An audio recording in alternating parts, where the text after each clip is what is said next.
Have you ever come up against a negative situation or mindset that prevents you or someone in your life from moving forward, considering alternatives, or finding solutions? In this video, I will introduce you to 5 assumptions you can reflect on to challenge your or other people's understanding of the world, to encourage a growth mindset and promote behaviours more likely to drive success.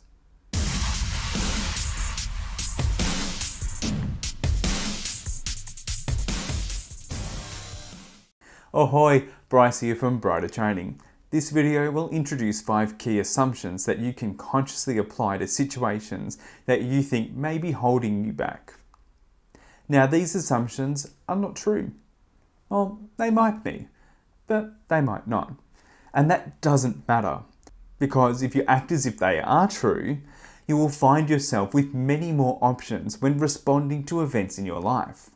Contemporary neuroscience suggests that upward of 95% of our daily activities and decisions are automated. On average, adults make up to 35,000 decisions each day, take in 11 million bits of information every second, and can only hold 4 bits in their working memory.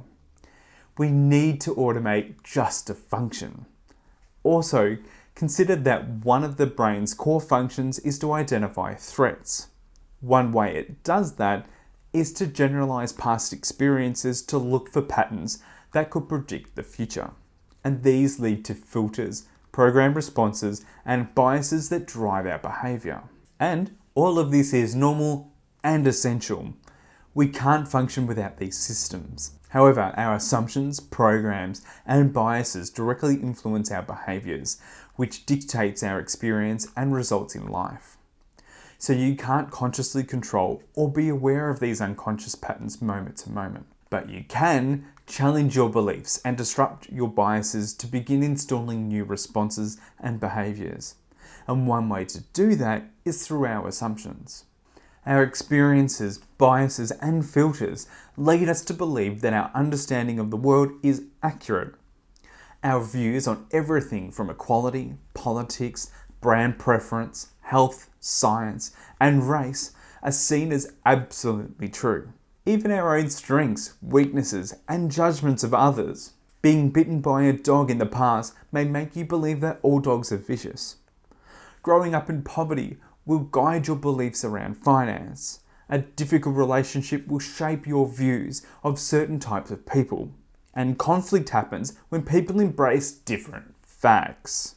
And of course, if you believe something is true, then it will dictate your behaviour and thus your life experience. That's normal and can be good.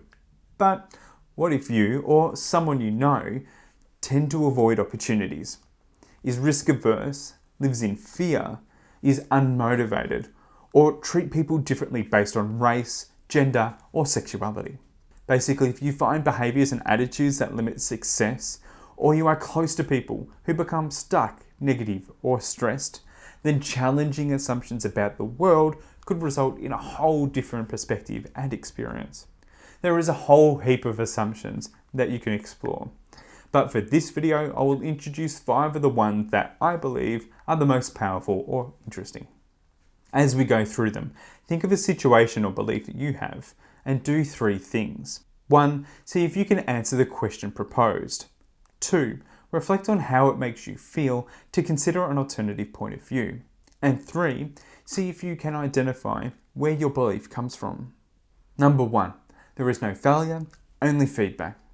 What seemed like failure can be thought of as success that just stopped too soon. A quote attributed to Thomas Edison is, "I have not failed 10,000 times. I successfully found 10,000 ways that will not work." With this understanding, we can stop blaming ourselves and others, find solutions, and improve what we do. This assumption helps us to explore new approaches and supports a growth mindset. Next, one of my favourites and one that always generates debate. Behind every behaviour, there is a positive intention. Often we observe behaviour and we make an absolute judgment regarding the person doing it. This leads to a binary view of the world with no options. It's black and white, on and off, 0 and 1. and once you've judged the person, it's hard to move forward with them. The power of this assumption is that in understanding the positive intention, we can separate the person from their behaviour. When we understand that other people have some positive intention in what they say and do, however annoying and negative it may seem to us, it can be easier to stop getting angry and start moving forward. This assumption helps us ask, how can I preserve the positive intention or needs of the person while changing the negative or destructive behaviour? And yes, you can really challenge yourself with this one and consider any negative behaviour. Live with a lazy teenager, perhaps someone who complains about being overweight but never wants to exercise, someone in debt who wastes money on socialising and clothes. And you can even go extreme. People who commit violent acts and crimes. Think of the worst behaviour, yours or someone else's, and ask yourself, what is the positive intention behind this? What might the behaviour do for them? Why might this be important? And how can I satisfy that intention while encouraging a better behaviour?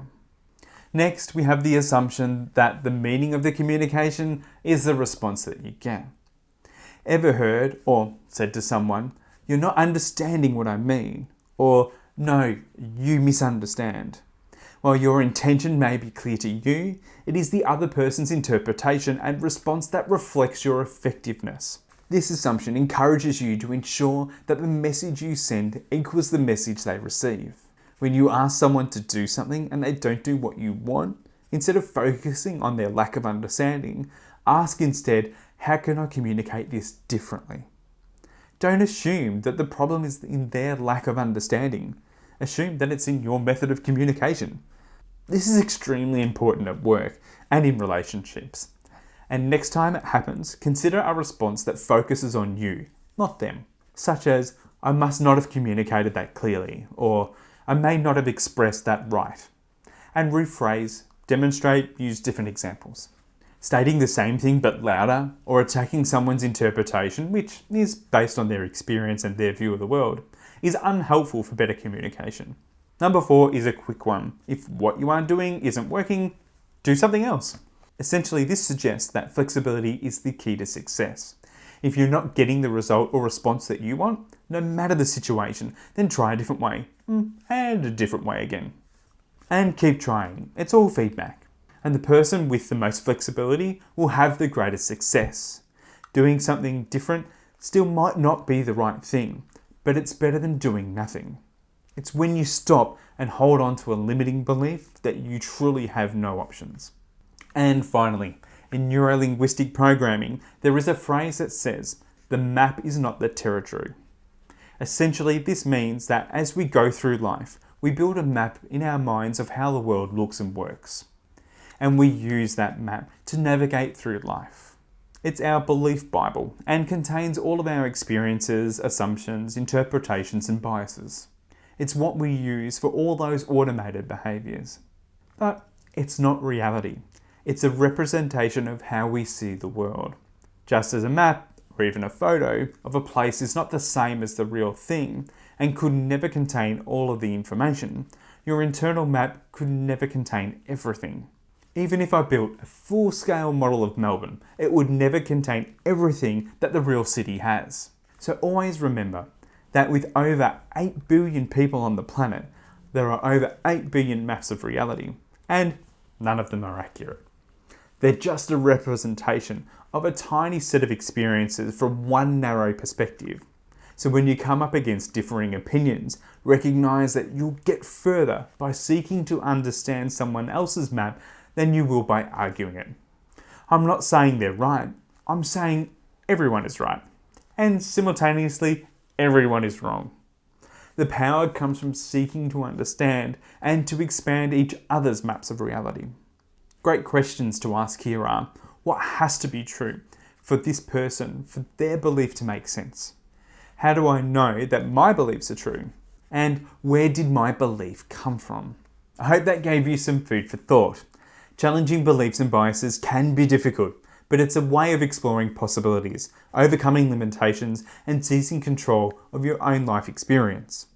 Whether it's interpersonal conflict, limiting beliefs about money, health or career, or fears and phobias. Understanding and challenging beliefs by reflecting on these assumptions can have a tremendous impact on your experience and can significantly enhance your own map of the world. If you're interested in communications and NLP training for your workplace, remember to contact us through our website. The details are in the description, or head over to brightertraining.com.au. Let me know what assumption was your favourite in the comments section. And thanks again for watching. Remember, hit like and subscribe, and until next time, have a great day.